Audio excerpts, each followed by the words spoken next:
दीपावली के माहौल में, वातावरण में रह रहे हैं। दीपावली का माहौल है कि हम ये उत्सव मना रहे हैं जब अंधकार से निकलकर हम प्रकाश में आते, एक छोटा सा दीपक जलाकर, और सब लोग जानते हैं कि कार्तिक मास की अमावस्या वर्ष का सबसे अंधेरा दिन होता है, और उस रात में हम एक दीपक जलाकर ये खुशी मनाते हैं कि हाँ, हम अंधेरे से प्रकाश की ओर जा रहे हैं, अंधेरे से छुटकारा पा रहे हैं। पूर्णमासी को, जो कि आज से 15 दिन बाद आएगी, जिसे गंगा स्नान की पूर्णमासी कहते हैं, जो कि वर्ष का सबसे शुभ दिन होता है, क्योंकि गंगा वो धारा है जो हमारे अंतर में बहती है, और उसमें पवित्र होकर जब हमारे जीवन में प्रकाश ही प्रकाश आ जाए, हमारे अंग अंग से प्रकाश फूटने लगे, तब वो कार्तिक की पूर्णमासी है। लेकिन उस रात में हम दिया जलाकर खुश नहीं होते। कारण ये है कि हमारे जीवन में वही दिन सबसे अच्छा है जिस दिन हम गुरु की शरण में जाते हैं। वही घड़ी सुलक्षणी है जब हम करोड़ों जन्मों में धक्के खाकर किसी संत की शरण में जाते हैं, और वह हमारे अंदर इस अंधकार से भरे हुए जीवन में एक प्रकाश की किरण फूंक देता है, दे देता है, और उस किरण को पाकर हम ये उम्मीद लगाए बैठे रहते हैं कि हमारे जीवन में प्रकाश आएगा और हम अपने लक्ष्य को, परमात्मा को प्राप्त करेंगे। होता यह है कि जब प्रकाश आता है तो जन्म जन्मांतर के अंधकार को मिटाता है, और ये इतना काम आसान नहीं होता। ऋषि मुनियों ने हजार हजार साल तपस्याएं की, कई सुंदर स्त्री, कई जीव का स्वाद, कई दूसरी इंद्रियों के रसों भोगों में पड़कर सारी जिंदगी की तपस्याएं उनकी बर्बाद हो गई। तो ऐसे में हम भूल के पुतले करने हुए मनुष्य ये कल्पना करें कि हमारे अंदर एक चिंगारी जो प्रकाश की संत ने रख दी, उससे जन्म जन्मांतर की पाप कट जाएगी, तो एक शादी हमारी भूल है।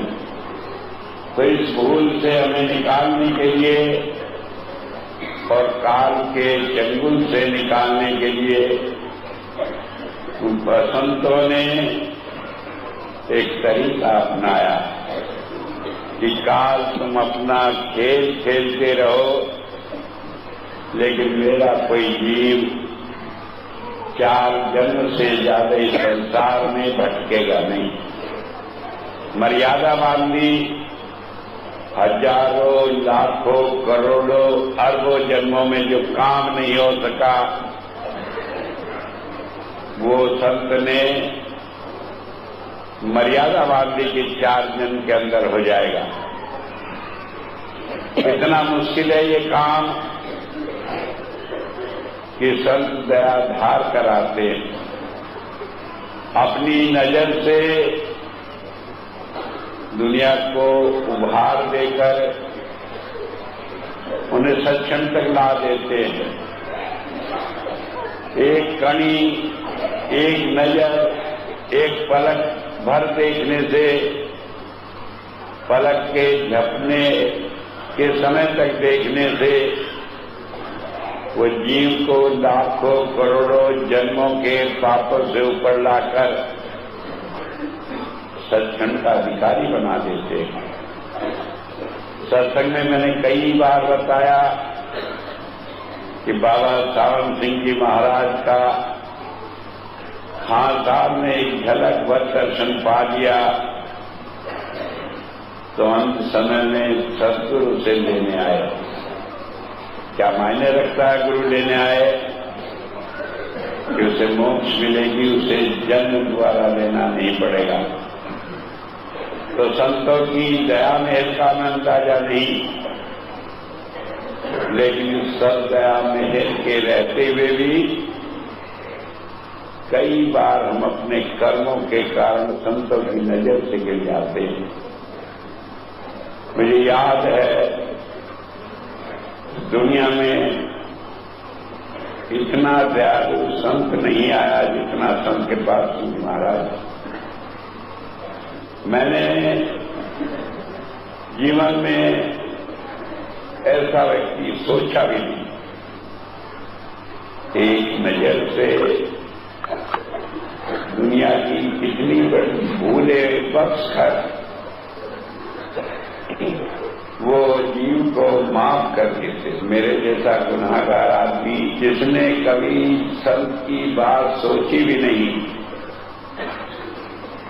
जो आर्य समाज के उस वातावरण में पला था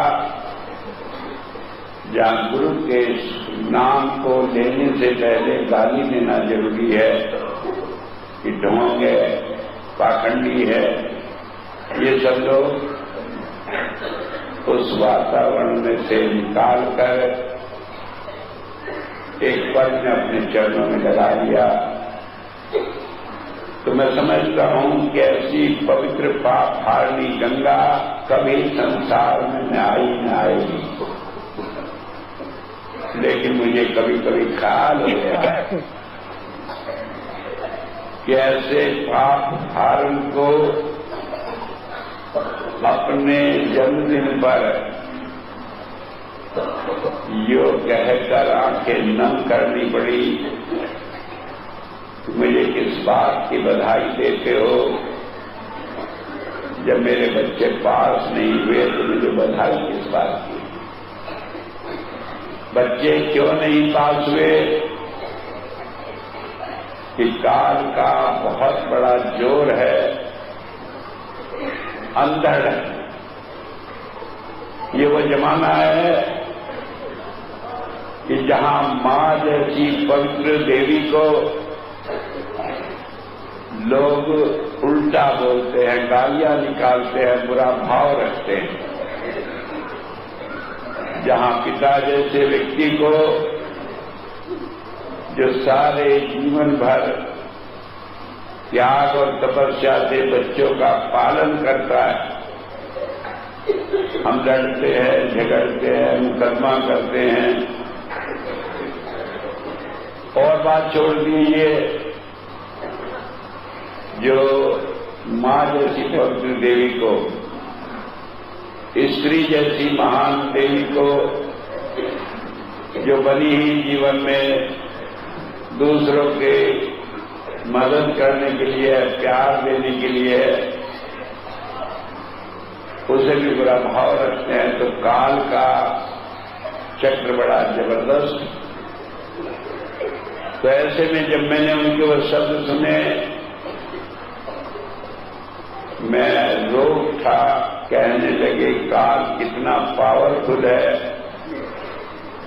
कि जीवों को बहला देता है और उन्हें फंसा देता है। मैंने कसम खाई थी कि अगर मुझे ये मौका मिला तो मैं देखूंगा कि मेरा एक भी जीव काल के चक्कर में फंसे नहीं। काल चाहे परमात्मा ही क्यों न हो, मैं उसे इस दुनिया में उसकी हुकूमत चलने नहीं दूंगा। तो मैं तो आपको सिर्फ एक संदेश देता हूं। आज दिवाली के अवसर पर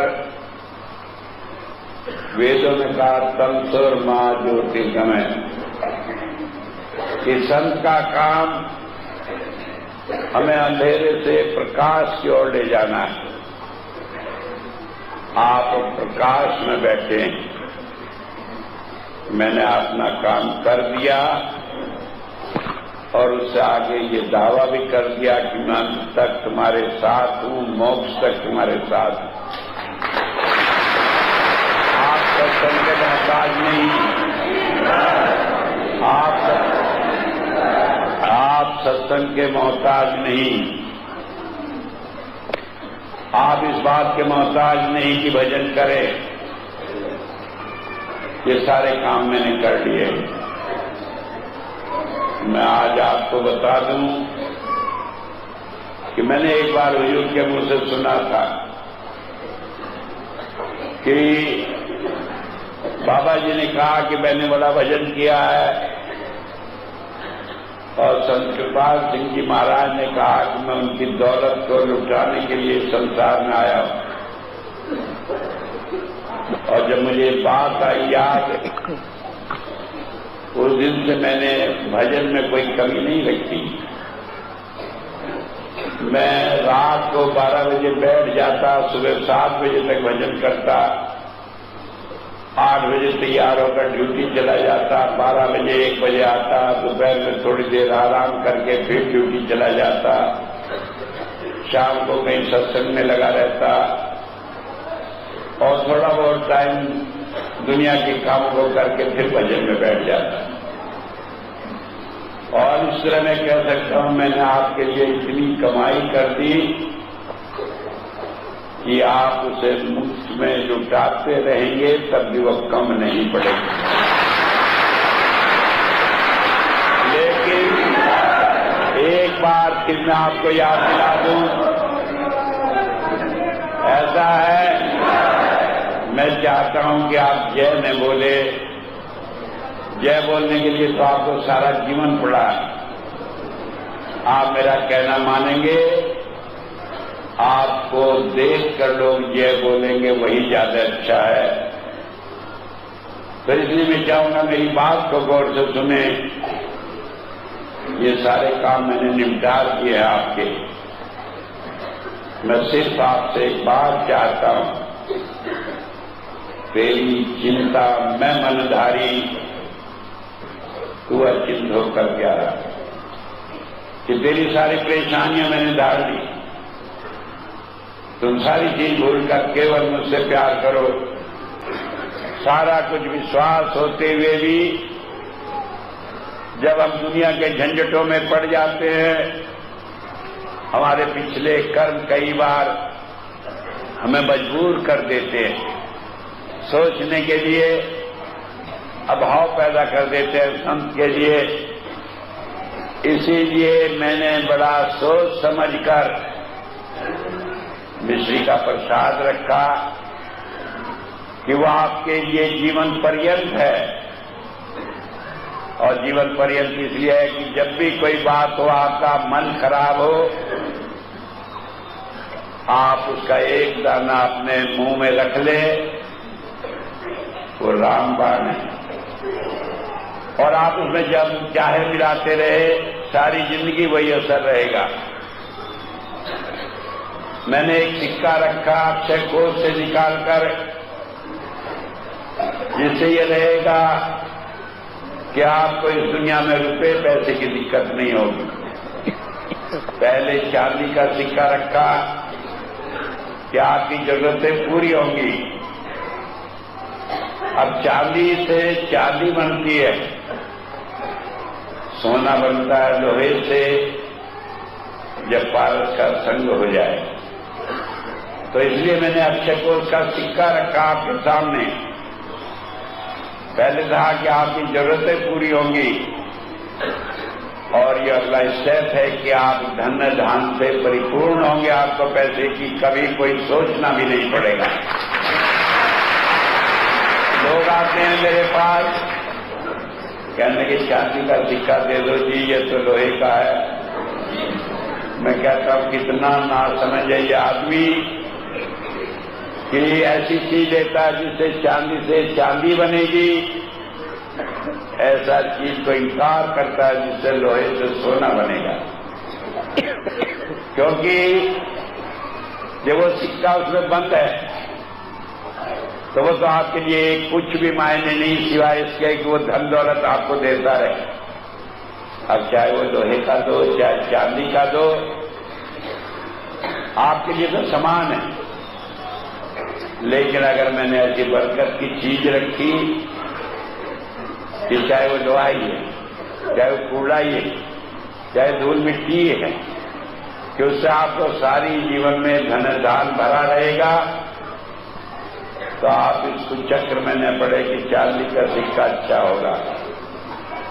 तो इसलिए आप ध्यान रखें कि हर हालत में उसे अपने घर में रखें।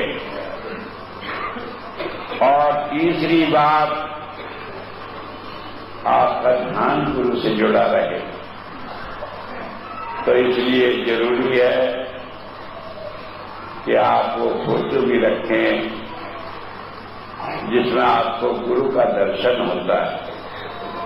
मैंने 3 बात बताई, प्रसाद रखे, बीमारी में हारी में सारी बातें दूर होंगी। सिक्का रखे, दुनिया की धन दौलत की आज दिवाली पर जिस लक्ष्मी की हम पूजा करते हैं वो लक्ष्मी आपके चरणों की दासी होकर रहेगी। और वो तस्वीर रखे कि ये मन जिसने सारी दुनिया को नचाया है, इस काल को वो बेच कर रखता है। मुझे अपने अनुभव है, विदेशों में छोटे छोटे बच्चे जो कि काल की वजह से नाइट मेयर से रात में स्वप्नों में डरते हैं, दूसरी बातें होती है। मैंने खाली एक तस्वीर उनके तकिए के नीचे रख दी और वो सारे झंझटों से मुक्त हो गए।